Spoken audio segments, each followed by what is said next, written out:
What's up, YouTube? Today we're looking at a song called 5150 by Van Halen. And, if you're new to my channel, I'm a music producer, I'm a musician, I'm an engineer. And basically what I like to do is I like to take records that I really love. I try my best to recreate them from scratch right here in my own studio. And then afterwards, we go through and we talk about how I did it and what I learned along the way. So, like I said, the song is 5150 by Van Halen. We got my friend Chad Duro stepping in on vocals. So that's pretty cool. And, I should say regarding Van Halen, Van Halen has been a major influence on me. It's one of my all-time favorite bands. I should say that, I'm not really in one camp or the other as far as like the Sammy versus Dave thing. Some people have their preferences. 5150 was kind of the first Van Halen record that I really heard and that got me really excited about guitar, especially. So it's a little bit nostalgic to me in that way.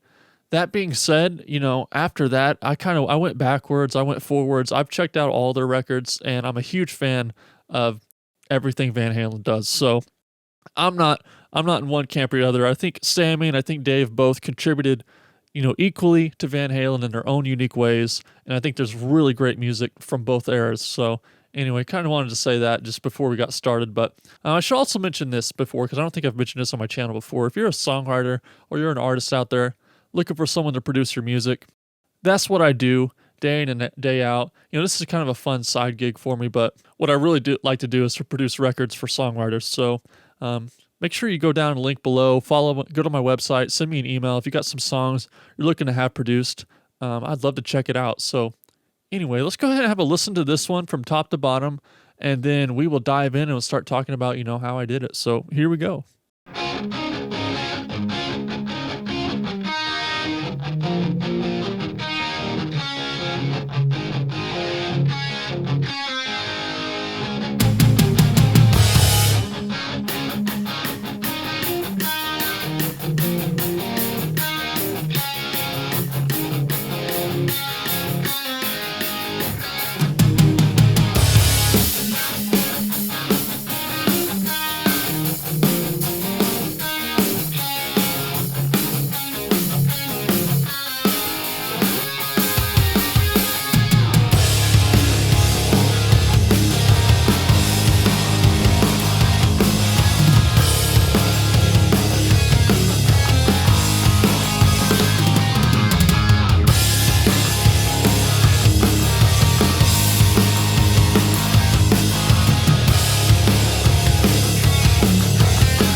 Yeah, so there you have it, 5150, Van Halen.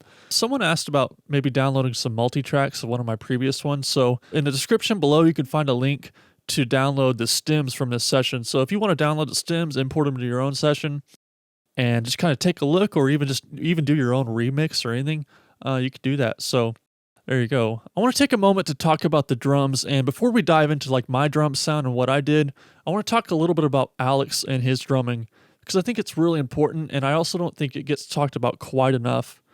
His contribution to Van Halen. The thing is that I know that Eddie was just such a massive, monumental talent. He was such a huge influence on guitar that I know that that's why Eddie is kind of at the forefront of the discussions a lot of times when we talk about Van Halen. It kind of overshadows the drums a little bit in that way, but it's difficult for me to imagine what this music might have been like without Alex's drumming, because Alex really matches Eddie in so many important ways on the drums. I mean, Alex really is like Eddie's guitar playing in drum form. They're in sync in ways that, like, especially when you learn it, when you work it up like I did. I played the drum part and the guitar part, and it's very obvious to me how these drum parts are so inspired by what's happening on the guitar. It really is this connection where they're playing back and forth with each other, and he's playing stuff on the drums. You wouldn't play otherwise. You wouldn't play without being in response to what's happening on the guitar. And so it's pretty interesting to feel that and to experience that, playing this song, and to see that. This music was very obviously played together. They're very obviously very in sync with each other and very attentive to what's going on with each other. But besides that, Eddie, like I said, Eddie was such a monumental talent that I think he was kind of destined for success no matter what. But when you give him a drummer like Alex, who is able to match him in his quirkiness and in his pocket and in his time feel the way that Alex does, it just made them absolutely unstoppable as a band. There was just no stopping these guys from taking over the world, just like they did. So Eddie and Alex have this very unique sense of pocket and time. Especially Eddie, you notice it a lot in his rhythm, but you even notice it in his soloing. He has this way of moving in and out of the time, or moving in and out of the grid in a way that always feels really satisfying. It feels really good. And this kind of is how I would describe, the difference between good drummers and great drummers. Actually, I kind of put drummers mentally in my head. I kind of categorize drummers into 3 different categories. So I would say there's bad timing / bad feel. That's kind of the same thing. Drummers that they're not very close to the metronome. They don't play in very good time, and it doesn't feel great. I think the next step up from there is good time. So they have really good time. They can play really close to a metronome, and so things feel a little bit better. We're getting closer to the grid. Things are starting to feel a little bit better. But then there's this step beyond that, which is where I would categorize the great drummers. I would say Alex, John Bonham, Ringo Starr. My favorite drummers have this thing I would call great feel. And what happens with great feel is that we might be moving back off the grid, but this time it feels good to us. Like, we're moving in and out, we're pushing and we're pulling, but it's not in any way that feels awkward. It always feels very good and very satisfying to listen to. That's what I would say the difference between a good drummer and a great drummer is. It's a human feel that goes beyond the grid or the clock. So I think this is why we've ended up in this era where we always quantize everything. We always put it on the grid, because the grid is better than bad feel. If a drummer doesn't have a great feel, putting them on the grid is going to feel better. But I think what we are kind of losing sight of maybe in a lot of modern music is that there is a step beyond the grid, which is great feel, and we're not perfectly on the grid. We're not perfectly in time with the metronome, but it's something that feels better, and it's something that connects more with us as humans. If you can find a drummer that has that magical pocket, that's always better. And, I love to work with drummers who, I don't need to do time editing to, I don't need to quantize, or at least not very much, because their pocket just feels great. And if anything, I'm going to move everything else around to match the drummer more than I'm going to move the drums to match the grid. So what I want to talk about with this song in particular, and with Van Halen music in particular, is how that pocket and how that fluctuation in time is really important to the feel of the music. And it's something that would be lost if we tried to quantize this, if we tried to do this all to the grid. It just wouldn't work. It wouldn't be the same music. There's a lot of great music that is done to the grid, that is perfectly in time, and you can quantize it, and it's still great music. It's still great songs. there's a lot of music like that, but then there is some music like this that is better whenever it's not in time with the grid and where it is a little bit fluctuating back and forth. So that's what we need to try to understand and identify in the music, in the records that we're making, is that when the feel needs to go beyond the grid, I would say. So Eddie and Alex both have this very unique time feel where there's a swing and there's a relaxed quality to the backbeat that allows them to play at these very high tempos without it ever feeling rushed or chaotic. There's this sort of relaxed quality to their music, even at these extremely high tempos, and it's something that is really noticeable when you hear a lot of drummers or a lot of musicians try to play Van Halen. It's difficult to get into those higher tempos without straightening out the beat too much. And I think a great example is Hot for Teacher. So what I've done here is I've got Superior Drummer pulled up, and I just programmed like a really crude version of the Hot for Teacher beat.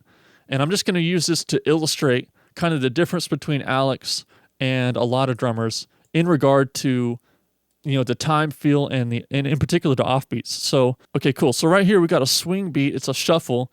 And you can see right here, so these eighth notes, what I'm going to do is I'm going to take the swing and I'm going to turn it to 100, and that's going to be a fully swung eighth note. So this is the Hot for Teacher beat. A lot of times what I hear, and a lot of drummers, once we get into the higher tempos, is that it'll start to feel a little bit more like this.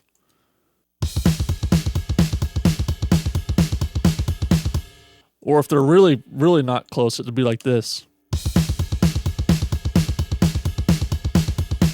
It's easy once you get into those higher tempos to start straightening out these offbeats. But it really needs to be more like this.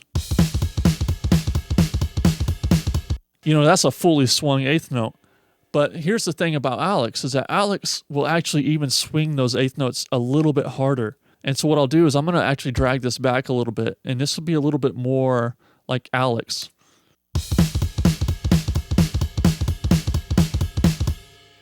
So by swinging those eighth notes extra hard, we get like this kind of stumbly, kind of cool sound that's very Alex Van Halen. And it's also the thing that, like I said, we can play at these really high tempos and it feels like there's a groove to it, and it still feels kind of almost like I would say relaxed, in a way. And it's the same thing that's in Eddie's playing as well. He has that same exact time feel to his playing. So anyway, that's Hot for Teacher, and that's obviously a swung beat. That's a shuffle. What about when we get into stuff like 5150? 5150 is a straight rock beat. Well, this is what's interesting, and this is what I hear in this music that I think is really interesting, is that even on straight rock beats, there's a little bit of a swing to these offbeats that is really important. Again, it's really important for the tempo of the song, because whenever I was cutting the song, when I was doing my drum part, I did several passes, and this is when I really started to notice this. I was like, man, it just feels too fast. It feels rushed. It feels like I'm pushing it or something. I think what I identified eventually was this. It was this little bit of extra swing that Alex had to the offbeats, especially of his kick drum pattern. So what I'm going to do right here is that, again, I use Superior Drummer to kind of program the 5150 beat. And then what I'm going to do is I'm going to play it just on the grid. This is just perfectly in time, and we'll hear how that sounds. And then I'm going to show you a modification you need to make it feel more like the record. So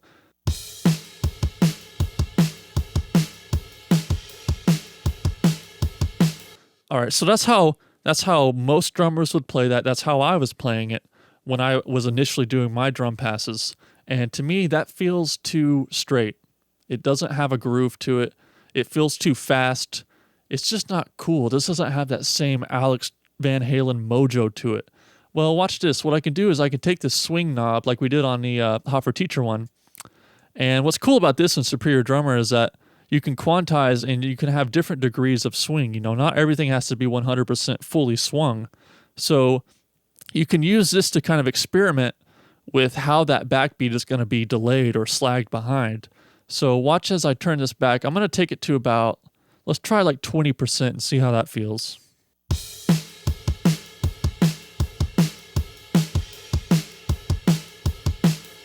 See, that to me feels a little bit better. That feels like a little bit more of a groove to it, a little bit more of that Alex Van Halen kind of slag.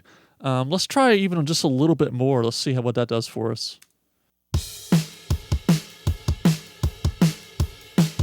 Okay, so that's a little bit too much. Let's try like 25.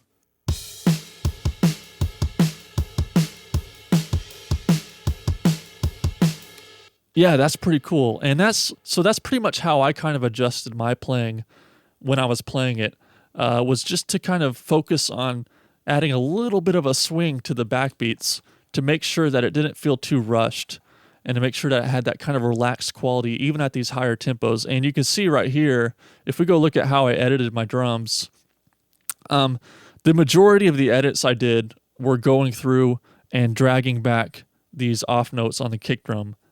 What I did is I would just listen to it and just by feel, if I felt like one was a little too pushed, I would go grab it and slide it back until I made my way all the way through the drum track and it felt really great all the way throughout. So I think the takeaway here is like the value of recording yourself and listening back, especially in comparison to another record kind of like this one, where I'm able to hear things and identify things in my playing that I want to work on, I want to improve. And that's what's so valuable about the recording process is that there's things, to this day, as many hours as I've spent recording myself, I still am surprised sometimes by the way it sounds when I play it back. There are things that you just don't notice while you're playing that are maybe super obvious when you hear it back later. And it can be a really great tool for your growth as a musician and singer. I'm always encouraging people, especially singers, to be recording themselves and listening back. And you don't have to do a fancy recording. You can just use your phone. I actually use my phone quite often. I'll just film myself playing something on guitar and listening back and kind of, getting a reality check about what I really sound like. Because like I said, there's just things that you won't notice.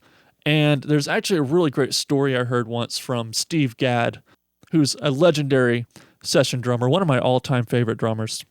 Steve Gadd, that guy's got a deep pocket. But what's funny is that, he tells a story about the first time he went into a studio and recorded.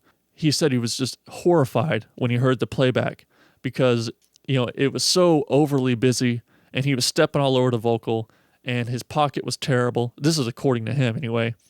He said he was just really unhappy with all the things that he just never was aware of while he was playing until he heard it back.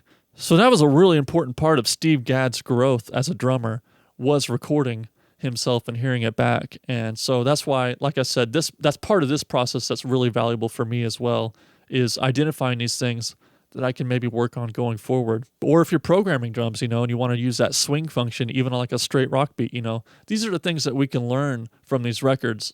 Anyway, talking about the tempo of the drums, so that's another thing that I knew was going to be really important for this song.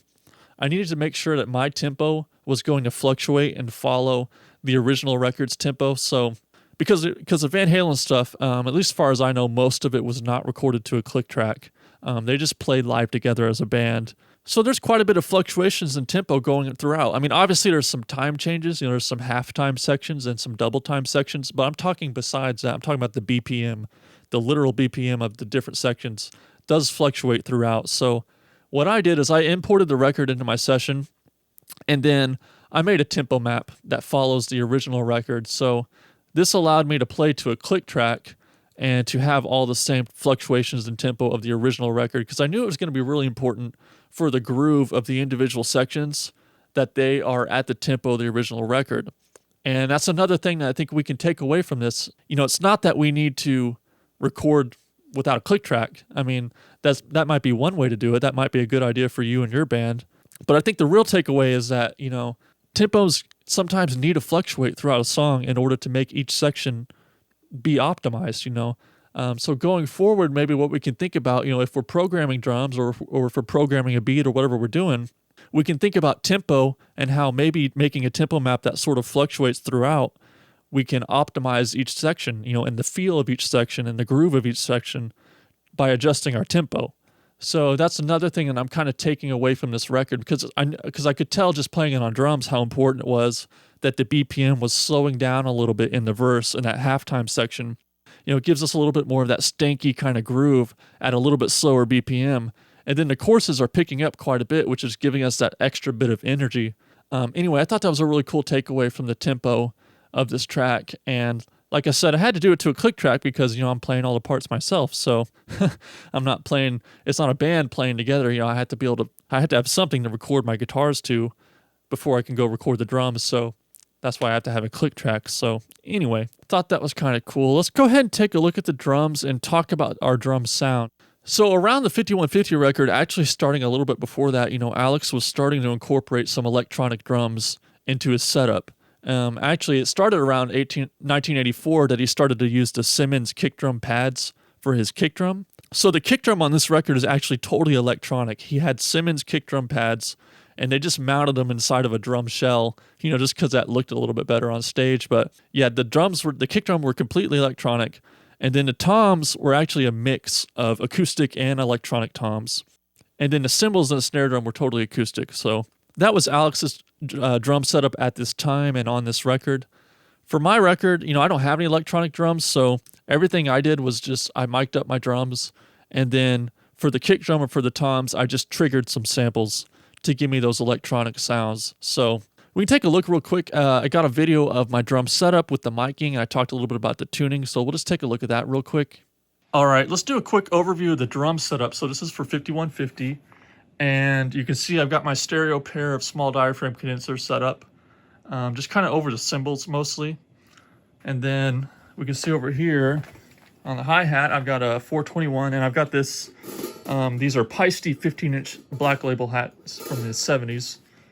Sound really nice in this track. And then the snare drum, we can see, it's this Tama brass snare drum.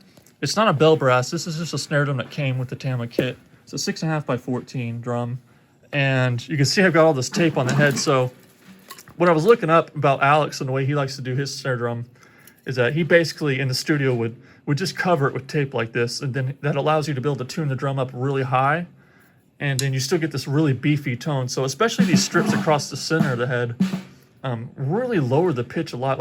If I took this off, you'd be surprised just how high pitched this snare drum is, but it gets a really beefy sound when you put that tape on there like that. And it's cool because you still got really good rebound, because it's tuned up really high and it feels really nice to play on, but it's got a really nice beefy sound. That's what's cool. So, and then I got an SM57 on that, just on the top, nothing on the bottom. Didn't feel like I needed it on this song. And then the toms, I've got these two Tama Superstar rack toms, and then I've got my Yamaha floor toms because they were already set up and tuned for another song I was working on, so I went with those. And you can see I got SM57s on the toms. Except on the floor tom, I got this SM7 because it just wasn't working with the SM57.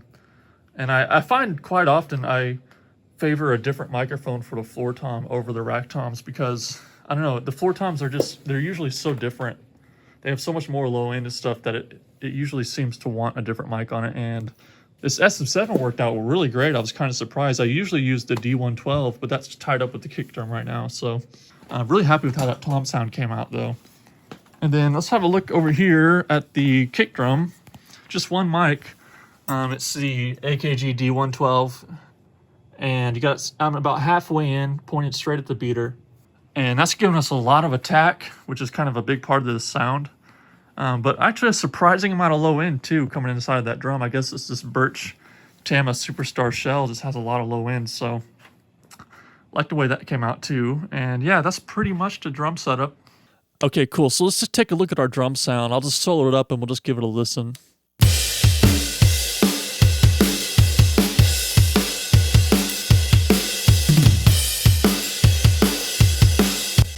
Okay, cool. Yeah, so we definitely got that Alex Van Halen kick drum going.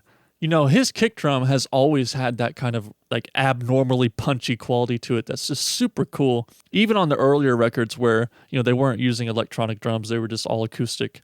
I've always loved that quality to his kick drum that he's had. That's just super punchy and upfront. All right, so one thing I need to talk about before we start going through the drum mics and everything is there's a couple of parallel buses on the drum bus that are a really big part of the sound. They ended up being a really big part of the sound, and it's hardware, so it's committed, which means that as I solo up these drum parts over here, we're not going to be hearing them pass through those chains.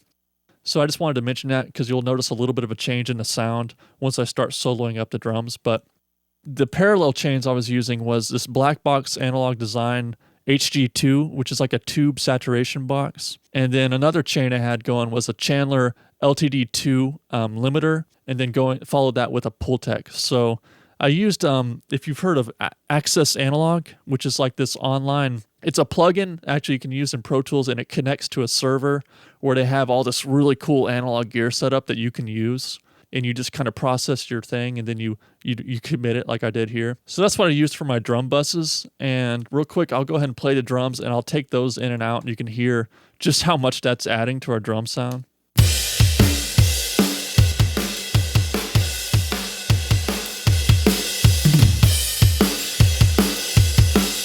Yeah, so I mean, it's not subtle at all.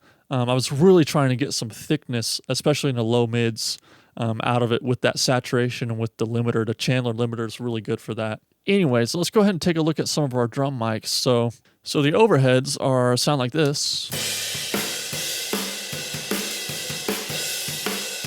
You'll notice there's a lot of room. That's not in this room. Everything I record and mix is all done in one room. My studio is just one room. So my room is treated like a mix room. It's very dry. It's very dead. There's not a lot of ambience to it, which I like a lot, obviously for mixing. And if I had just one room to work in, I would prefer it be that way, because it's easy enough to get room sounds artificially, which is what I'm doing here. So let me turn off the room, and you'll hear what it sounded like, just dry as it was recorded, and then I'll put the room in.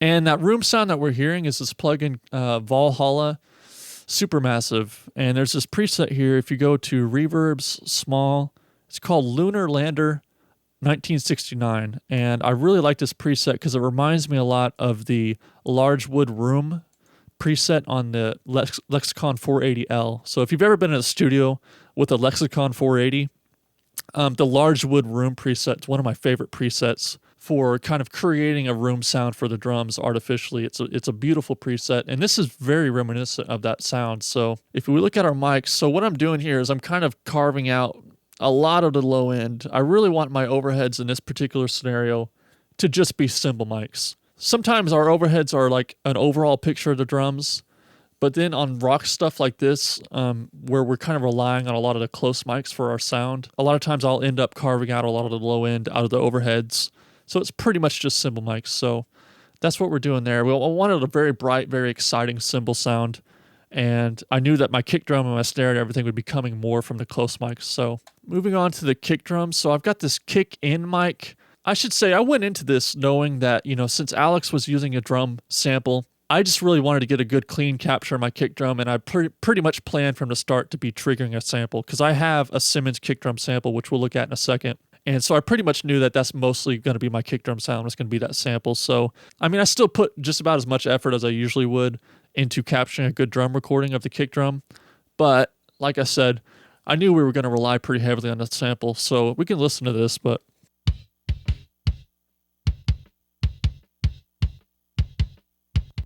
it's pretty punchy. It's stuck right inside the drum. It's a D112, and it's gated pretty heavily. We're not hearing a ton of that in the final balance, but it is in there. So anyway, the snare drum was something that got helped out a lot by the parallel chains I showed you earlier. Those really helped to bring it out and kind of give it some thickness. So we'll listen to this by itself real quick, but a lot of the snare drum sound kind of came to life in those parallel chains we were talking about. So. And yeah, you can hear all that room. Let me take the room off.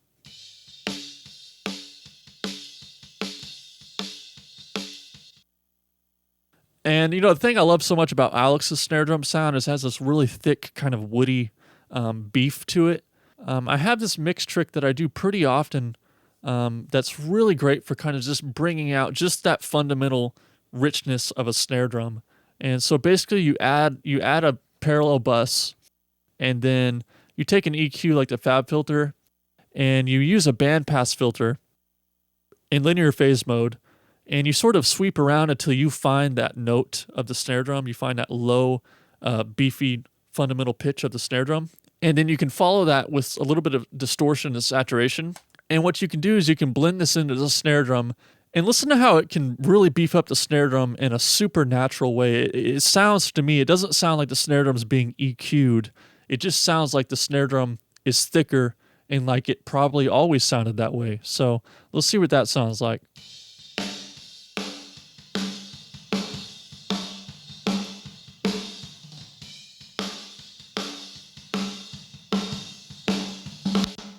Yeah, so that's a super great trick, and as you can see, just a little bit goes a long way. Like, I've barely got this thing turned on. It's like minus 39, but a little bit can go a really long way. That's also a really great trick for toms, by the way. And looking at the toms, let me go find a good tom fill. So the toms were kind of like the kick drum. I really just wanted to get a good clean capture of them because I was pretty sure I was going to rely mostly on the samples for that. Although the rack toms in particular, I did end up using quite a bit of the acoustic drum sound in the final balance. So what I've got is got these 3 toms. You can see right here. The kick, the snare, and the toms are all sending to these buses over here. So I've got these buses called kick trig, snare trig, E-toms, and each of these buses has this plugin on it called SPL Drum Exchanger. So this is the plugin that I use a lot of times to trigger samples from my acoustic drums. I really like this plugin because it's just super simple and easy to use. And I also like this tuning function. It has this ability to tune the drums or tune your samples in a way that sounds very natural. So I've been really impressed with that tuning knob in the past. So right here, this will be my kick drum sample. And this is taken from the Superior Drummer expansion pack called the Hitmaker expansion pack that Hugh Padgham did. And they sampled a whole bunch of electronic drums, including the Simmons electronic drum. So I'm pretty sure this is the same sound that Alex was using. It did seem to me like it was a little bit low in pitch. Like this is what you can see right here that I tuned it up. This is what it was like out of the box. But it felt like it needed to be tuned up a little bit. So obviously that's like the biggest part of our kick drum sound. That's the main part of it. Like I'll go ahead and play the drums and then I will take that in and out.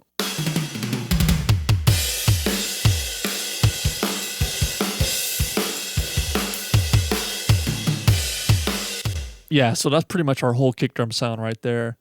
I did have a snare trigger that I ended up just not hardly even using. Like it's barely even audible. I would say that's pretty much not being used. I think at one point I was not particularly happy with the snare drum before I went to those parallel chains I showed you earlier, which kind of brought it to life. So I think I was experimenting with a sample at some point, but it's not hardly in the final balance at all. So, and then we got the toms. So we got these Simmons electronic toms. Again, those are taken from that same Hitmaker expansion pack for Superior Drummer. And so this is what our final sound ended up like.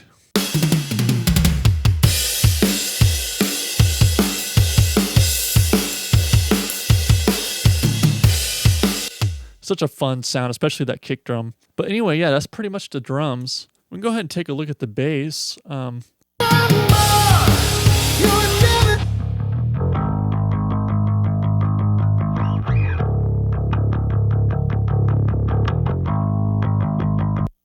All right, cool. So it's a picked bass. I believe it was my jazz bass, and we're in drop D flat, which is a little bit challenging. You usually have to use a little bit heavier gauge strings to kind of get rid of that floppiness on the bass. And I keep pretty heavy gauge strings on my bass anyway because I'm often doing drop D and stuff that needs to be a little bit heavier. So it worked out well for this.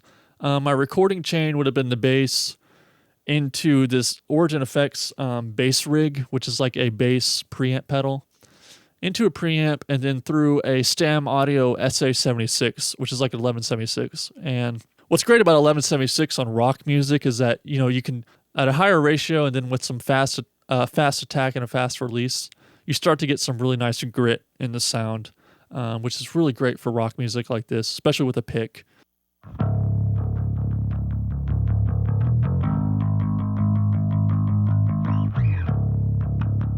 So that's pretty much my raw recorded tone with a little bit of EQ, a little bit of this bass rider to sort of level it out a little bit more. And then I needed a little bit more grit. I needed a little bit more saturation to sort of bring out the mid-range of the bass, and that's what this is doing.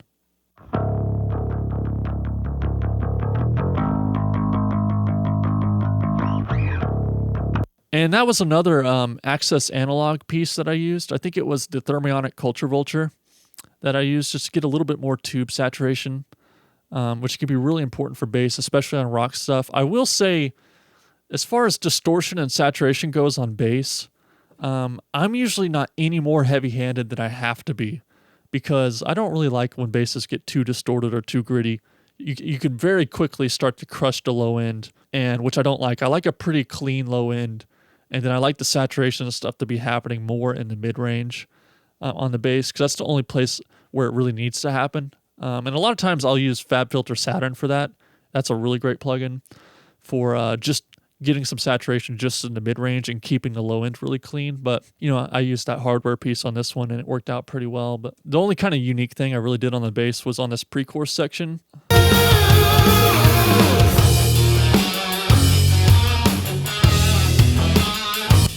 So because of the fact that the guitar is going more from a rhythm part and then it's changing over to more of a lead part, I kind of felt like the bass needed to occupy a little bit more of the stereo field. So I ended up adding a little bit of this Dimension D.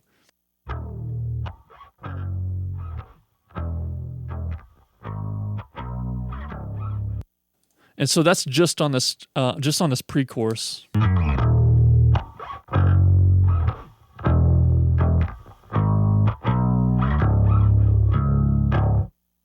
Yeah, it just gives us some really cool width to the bass, only in this section, which I think is a pretty cool dynamic. I would say overall on this song, I'm doing quite a bit of automation, especially on the guitar, but even on the bass and the drums, because it is just 3 pieces. There's something about a recording of a band that can feel really static before you've done any of these types of things. You have to kind of go through section by section and kind of bring out some dynamics in order for it to feel a little bit more natural and not so static. Because I feel like just a straight up raw recording of a band a lot of times feels just a little bit static and boring. So these little things, these little subtle, very subtle changes that happen that you don't even really notice as a listener, add sort of another layer of dynamic to their overall record that I think is really important. So because there's just 3 elements too, we don't have a whole lot of the dynamics you can usually create in your arrangement by having lots of different instruments come in and out here and there. We've just got the 3 people playing the whole time. So I have to be a little bit more vigilant with my use of automation and my effects and my EQs and everything all throughout the song to sort of give us a little bit more dynamic. In fact, you can see on my guitar track up here, I've got 3 instances of Pro Q, and they're never on at once. You can see that they change over from these different sections. So.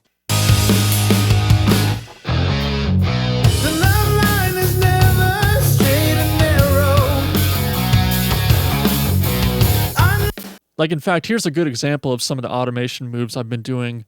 I'm doing on this record to kind of give us some extra dynamics. So you can see, if you look at this guitar track over here, watch these Pro Q. I've got 3 instances of Pro Q that come in at different sections of the song to sort of shape the guitar for that specific section.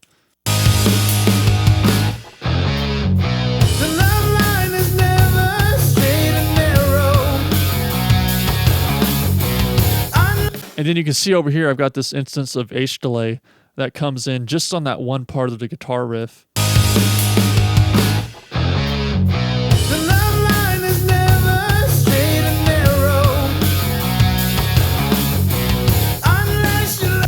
And what that was doing for me was just kind of very subtly enhancing the stereo image of the guitar just on that line in between the vocal lines, because it just felt like it was a little too static there. And I wanted to get a little more space on it. And then as we move into the pre-chorus, yet again, we have another EQ that comes in. So this EQ that we had in the verse turns off, and this other EQ that's shaped just a little bit differently comes in on the pre-chorus.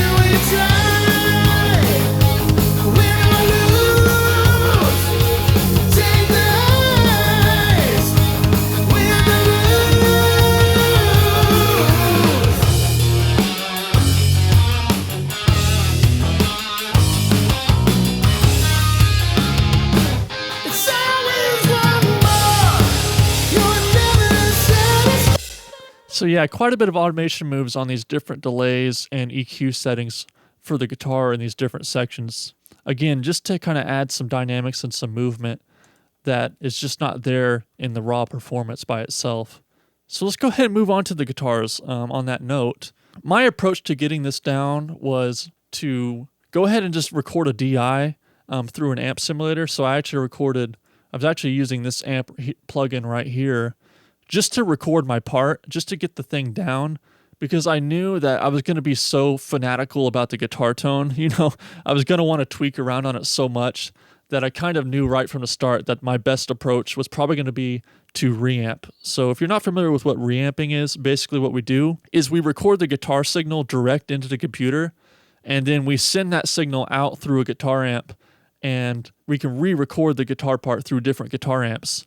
So this allowed me to, like I said, to focus solely on my performance, make sure I got the part down all the way through the song really well, just like I liked it. And then from there, I can move on to my guitar tone, and I can be totally focused just on the sound, and I don't have to worry about playing the guitar part over and over again. So this allows me to try different amps, different pedals, different microphone combinations, without having to play it over and over again. So this was really useful because like I said, I knew it's Van Halen. I'm going to be fanatical about the sound, and I'm going to end up redoing it several times, which is exactly what happened. I redid it about 2 or 3 times in the mix, because once you get into the mix, sometimes you're like, man, it's a little bit too gainy, or it needs to be a little brighter, or whatever. And it's really great to have the ability to just re-record the part through the amp again without having to replay it, like I said. What I ended up landing on for the rhythms was this Marshall Silver Jubilee, and I have 3 mics, it looks like. Got an SN57, a 421, and then a ribbon. So the ribbon was a Cascade Fathead ribbon. So that's my 3 mics. And then I had a room mic. I had it was a KM84, an Omni KM84, about 7 or 8 feet back, probably, just to give me a little bit of ambience, because it was a little bit too direct without that mic. And that kind of helped to diffuse the sound a little bit more, make it feel a little bit more like Ed's. So what we can do is we can listen to the guitar dry, and then we'll start talking about the effects. So here we go. Here's the dry guitar.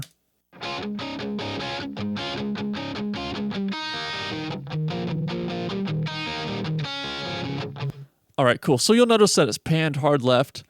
And so here's the thing about Van Halen. That's always been a challenge for them, as far as I know. Pretty much every producer they ever worked with tried to get Eddie to double track his guitar parts.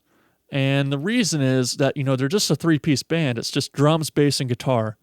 And the problem you run into with that is that, okay, well, we put the drums down the center, and we put the bass down the center, but where do we put the guitar? You can put the guitar off to the left, but now our mix feels off balance, left to right. So what most bands do is they double track the guitar. They play it twice, and then you put one in each speaker, and now you have this very nice balanced stereo field that's very wide and satisfying to listen to. The problem with Eddie is just that his style is very improvisational. It's very off the cuff. He's very influenced by what Alex is doing. There's a lot of play back and forth. So it just wasn't practical to try to double track those parts, because to double track a guitar part, you pretty much have to play it exactly the same. You usually need to be pretty accurate and play it as closely to the original part as possible to get that stereo effect. And that just wasn't practical with his playing style. So what they ended up doing on a lot of the earlier records that you can hear, the solution that the engineers came up with, was to pan his guitar off to one side, the dry part of his guitar off to one side, and then send it to some effects, send it to some delay or reverb, and then have the returns in the right speaker. This works well. It gives us a really nice stereo image, and that's definitely a great technique. The obvious downside is that the guitar is actually only coming out of one side. So what can happen, which was what did happen with Eddie, there's actually a funny story. He took one of the mixes home that they were doing at Sunset Sound, and he was freaking out because he couldn't hear his guitar. I don't remember if it was like his car stereo or a home stereo. Whatever it was, he wasn't hearing the speaker that had the dry guitar signal in it. So all he was hearing was the effect return of the reverb, and he was freaking out. He was like, man, I can't hear my guitar. What's going on? So he got a hold of the engineers, and they had to explain to him what was going on, that the dry guitar was only in one speaker. My theory, is that Eddie was probably never real satisfied with that solution for that reason. That it seemed like a workaround that wasn't really satisfying to him. So it makes sense to me that 5150, being this very transitional record for Eddie, obviously there's a new lead singer involved with Sammy, but also they're working at a new studio, 5150 studio, that they built for this record at Eddie's personal studio, and they're self-produced. It's their first album they did where they didn't have a producer. So it makes sense to me that Eddie would seek a different solution to this problem. So he ended up experimenting a lot with harmonizers, eventide stuff and delays and reverbs and things to accomplish this very wide stereo image with the guitars without having to double track it. And ultimately, I think it's a good thing that they never double track their guitars because there is a quality to double track guitars that inevitably feels a little bit more produced. Once you start double tracking guitars, we're sort of entering into, produced territory. And it's a great sound. I do it all the time. I'm all about double tracking guitars. But I think in the case of Van Halen, what Van Halen is and what we look for when we listen to a Van Halen record is we want to hear those three guys playing music. We want it to feel like this live, three guys in a studio jamming. And if they double tracked the guitars, it definitely would have lost that quality. It definitely would have felt more like a produced record. So the fact that they never did that, they never double tracked the guitars and they found these other solutions, I think was the right move. It definitely makes it feel more like a Van Halen record to have those guitars just be the one track. We could talk about my processing. I don't know how close it is to what they would have been doing. So basically the first thing I was noticing about the stereo image of the guitars is that it definitely felt super wide, but also tilted to the left. And I was hearing a little bit of a short delay in the right speaker, which tells me that they were probably using delay to shift the stereo image to the left. Some people call this Haas panning or the Haas effect, where you use delay to shift the stereo image of a signal. So if you take like a stereo keyboard, for instance, and you add a delay to the right side, or you don't add a delay, but you actually delay the right side just a little bit, it's not going to feel panned left, but it is going to feel tilted to the left, simply by virtue of the fact that the left side is occurring earlier than the right side. And that's what I'm hearing in this guitar. I'm hearing it, it's definitely of equal volume in the left and right speaker, but it does have that tilt to the left. And I think they accomplished that through delay. So what we'll listen to right here is we'll listen to the dry guitar pan left, and then I'll bring in this delay. I've got it set, it's at 22.5 milliseconds, one repeat, and we'll listen to what that's doing for the stereo image.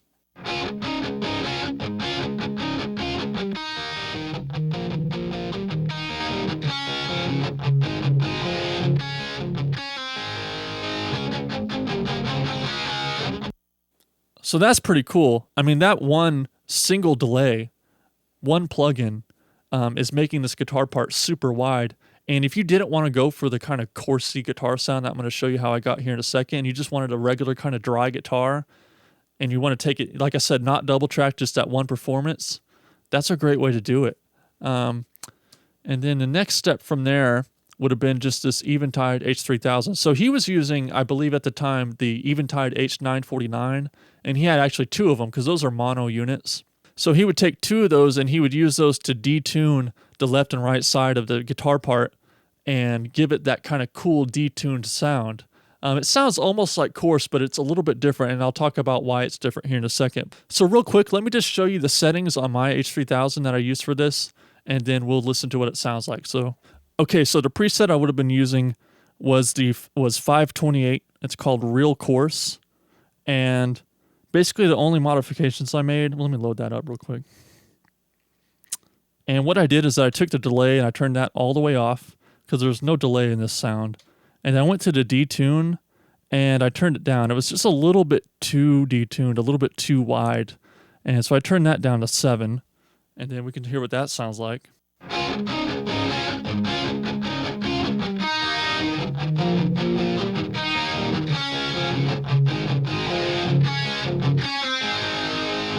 All right, cool. So that's a great sound. And I talked a little bit earlier about the difference between coarse and detuning, and it's really noticeable in the sustained notes.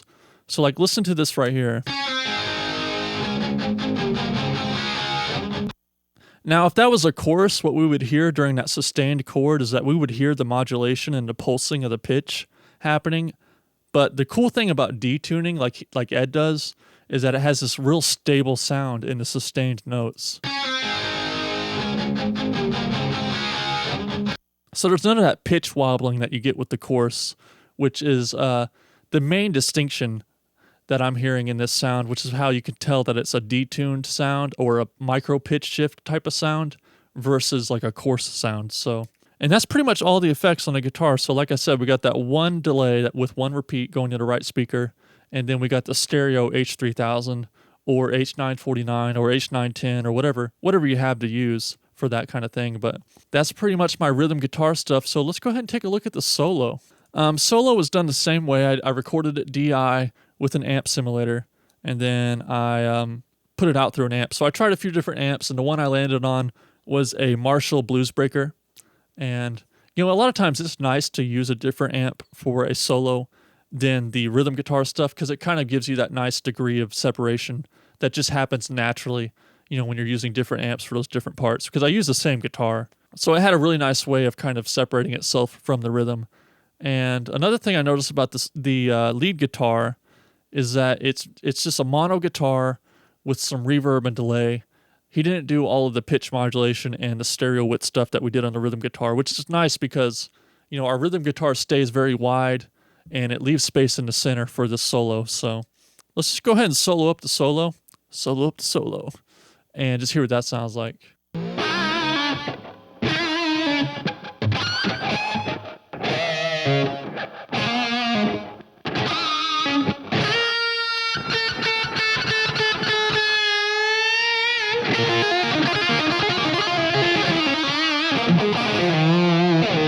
First thing we'll listen to is just the guitar amp just mic'd up dry, which would have been just an SM57.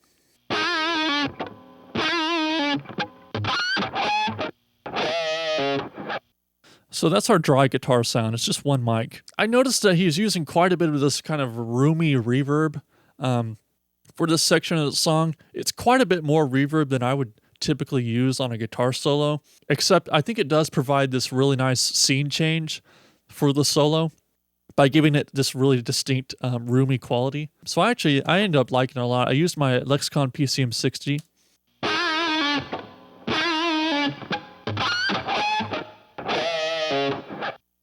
It's kind of a shorter reverb that sounds almost like a room, kind of. And then we got a little bit of delay. I set up this delay to be basically an eighth note with one, maybe two repeats.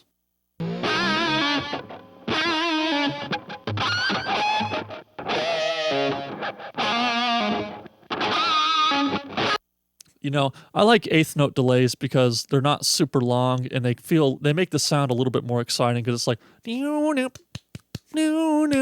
has that kind of rhythm to it that's kind of cool. So here it is with the delay and the reverb.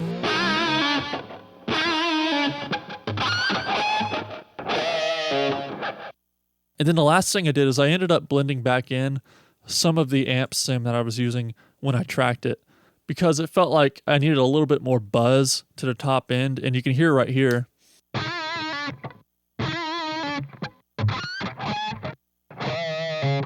So that's the amp sim plugin I was playing when I recorded it, and you can tell it's super scooped. So what it does when I blend it in with the Marshall is that it sort of fills in both the bottom and the top.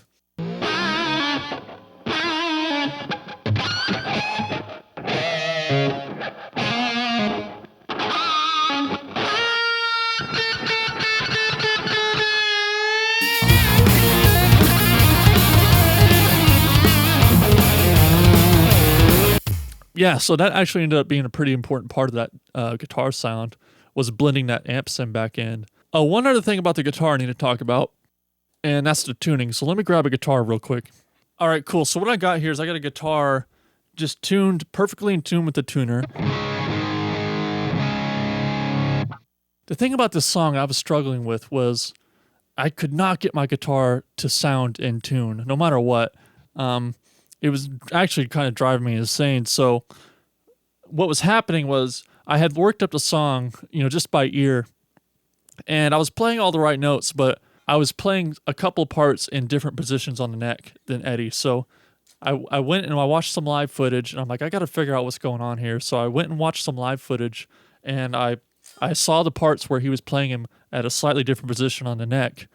And that sort of made me remember this thing that I know that he does on the tuning sometimes to the guitars. So, like, I was playing the chorus,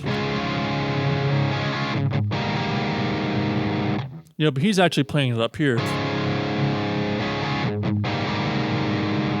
And as soon as I saw that, I remembered the Running with the Devil thing. So if you're unfamiliar, Running with the Devil is one of the most famous examples of how he tuned his guitars sometimes. He tuned his guitars to the music. He tuned it to the song. He didn't just tune to a tuner. So if you look at Running with the Devil,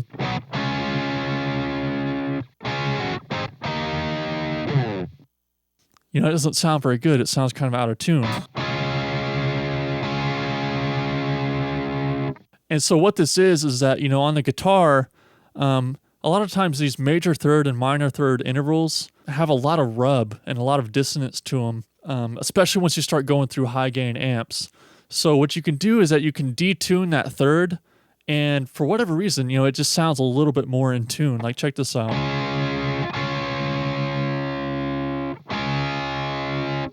So what I'm doing is I'm tuning down the B string a little bit to make that third just a little bit flatter, and it sounds just a little bit more pleasant.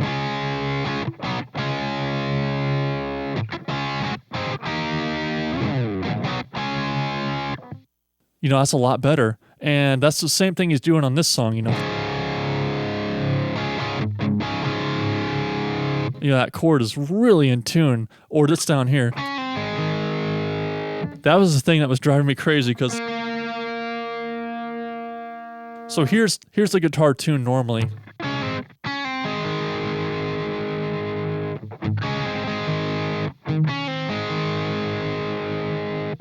And then here's it detuned.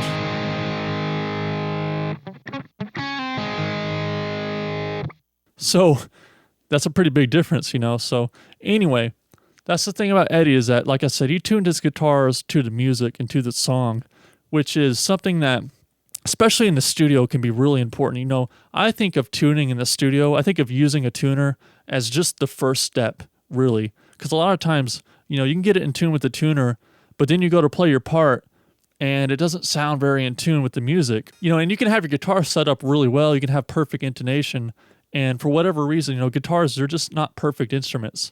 So sometimes you'll be playing up here, and it'll sound a little bit out of tune, and then you go check it with the tuner, you'll be checking all your notes open, and it's perfectly in tune, but it doesn't sound very in tune. So it's very common in the studio to make adjustments to your tuning based on the part you're playing to sort of either get it more in tune with the music, or in Ed's case, kind of sweeten the sound of those particular chords that you're playing. And, it's a little different for Eddie and them, because it is just him on the guitar, and it's just Michael on the bass, so he can get away with this kind of thing. Sometimes when you're playing like in a band with keyboards and stuff, or if you're playing on a record with a lot of synthetic elements that are perfectly in tune, we have to tune our guitars to feel really in tune within that track. So it's not uncommon for me at all to punch certain chords that need to be tuned a certain way, or to tune my part. Like I said, I'll check my tuning open, but that's just the first step. If I'm playing a part up here and it feels a little bit out of tune, I'll check my tuning up here. I might check it on the tuner, or I might just listen to it in the track and adjust it. Whatever you got to do, there are no rules. So, and I think Eddie proved that here perfectly, because this B string is about, 15, 20 cents flat now. If you go to play any other song, it would sound pretty terrible, but he would just do this song by song, kind of tweak his tuning to make it feel really great for that song. So that's a pretty cool thing. Okay, cool. So let's move on to, last but certainly not least, the vocals. So like I said, my buddy Chad Duro stepped in on this. And funny enough, he had never heard this song before. He's heard, a lot of the Sammy Hagar songs, a lot of the more popular ones, but he hadn't heard this one. So I was pretty impressed, because this is not an easy song to sing. Obviously, the range is pretty incredible. But even just the timing, especially on the chorus, there's some kind of odd time signatures and stuff for the vocal lines that can be pretty challenging for a lot of people to pick up. But he picked up on them really quick, so I was impressed with how these vocals came out. So I'll talk a little bit about the vocal chain, which would have been my Stam Audio U87 into a Great River Mic Pre, and then straight into the computer, no compression. I've talked about that before. I don't generally track vocals with compression, but then when I got to the mix, it looks like I must have ran it through a Neve 1084 EQ and a Stam Audio SA76. So a little bit of EQ, a little bit of compression happening out of the box. So the way I think about rock vocals is a little bit different than how I think about, maybe a country vocal or maybe a pop vocal, where we're trying to get the vocal to be the star of the show. And we really want that thing to be really big and to really sit on top of the mix. with rock music, a lot of times we kind of want the vocal to take a little bit of a back seat only because we want the music and the instrumentation to feel really powerful. And when you have a really loud vocal, it can be at the expense of the power of the music. And like I said, if it's country or a storytelling kind of a singer-songwriter thing, that's okay because it's really all about the vocal and it's really all about the story that the vocalist is telling. But in rock music, it's a lot about the energy and the guitar and the instrumentation. So we want that stuff to feel really powerful, and having the vocals ducked back just a little bit helps to accomplish that for sure. And then another important part of rock vocals a lot of times is the effects and the processing. So what we'll look at here is a little bit of how I would process this era of rock vocal. So let's go ahead and solo up the vocal and just kind of give it a listen. So this will be the vocal, just dry, no effects. The love line is never straight and narrow unless your love is tried and true. Yeah, so pretty heavily compressed, pretty bright. So usually my first step to creating a little bit of an ambience for a vocal is just a short delay. So this would have been through my lexicon, and it would have been a kind of like maybe like a 100 millisecond delay on the left and like 120 millisecond on the right. The love line is never straight and narrow. And that's a great technique for giving the vocal kind of just taking away that claustrophobic kind of super dry feeling. And honestly, I've mixed whole records before with just that one effect. If you really don't want any audible or noticeable ambience to the vocals, you just kind of want to take away that claustrophobic feeling. A little bit of a short delay like that is really great for that. We have a little bit of reverb. The love line is never straight and narrow. And that would have been my Lexicon PCM60. And then I noticed a little bit later on in a mix that I needed a little bit more reverb, so I ended up adding this plugin, Vintage Verb. The love line is never straight and narrow. I really like this smooth random mode because it's very reminiscent of a Lexicon 480 in a really cool way.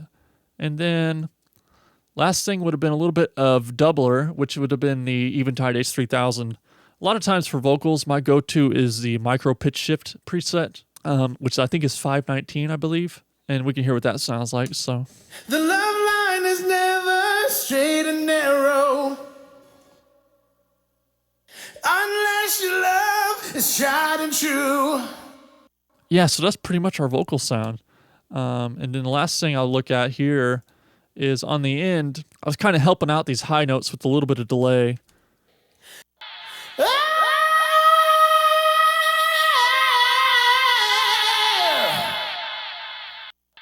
And it's weird, I don't feel like I've seen anybody else do it this way. What I like to do for delay throws a lot of times is I'll just add a track. I'll put my delay on that track, like an empty track, and then any line where I want a delay throw or even just a single word, you can just duplicate it up like that, and you have delay now on that track. So like I would just do this.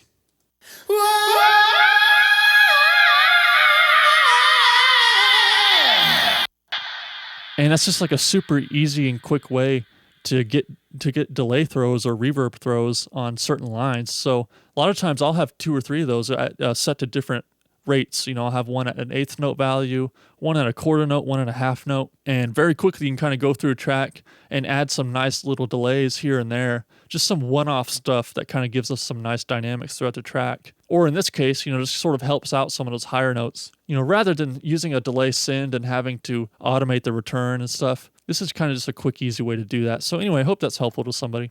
And then last thing is we got a little bit of BGVs on the outro here. I'll meet you halfway. And that would have just been 3 tracks of Chad doing this falsetto part. I'll meet you halfway. And then the other 3 sounds like me. I'll meet you halfway.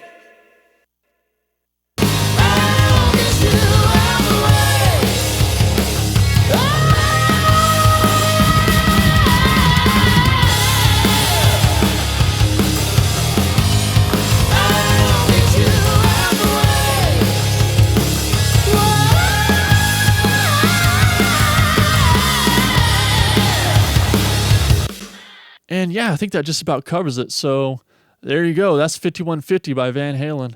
And man, this is a lot of fun. A nice little departure from a lot of the stuff I've been doing on here with, really high track counts and a lot of instrumentation. It's kind of nice to get back to just straight up, just rock and roll, just 3 instruments, guitar, bass, and drums. I had a lot of fun doing this one. And again, I want to give a good shout out to Chad. I think he really knocked it out of the park on the vocals. And it was really fun working with him on this one. So go ahead, drop a comment down below. If you have a question or a comment about something, you need more clarification on something, let me know. And then also, if you have a recommendation, if there's a song you'd like to hear me tackle, definitely drop it in the comments below because I'd be interested to see what some of you guys would like to hear. And on that note, I will see you guys next time.